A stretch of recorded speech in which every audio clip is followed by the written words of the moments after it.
در ادامه بافت دستبند تعداد مرواریدها رو به اندازه مچ دست میزنید.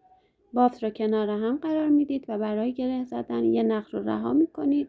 نخ بعدی رو از پایین میبرید و به سمت بالا میارید. دایره‌ای که ایجاد میشه انتهای نخ رو از توی دایره بکشید بیرون و همونجا میکشید تا یه گره ایجاد بشه. دوباره این کار رو انجام میدید.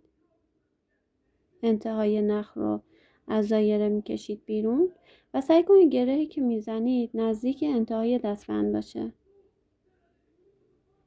بعد از اینکه گره زدید حدود 6 تا 7 سانت اینورتر میایین چند تا گره رو هم میزنید. برای اون سمت کار هم همین کار رو تکرار میکنید.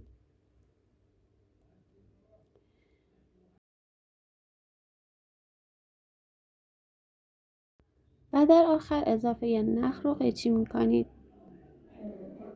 دستبند ما آماده شد. امیدوارم ببافید و لذت ببرید.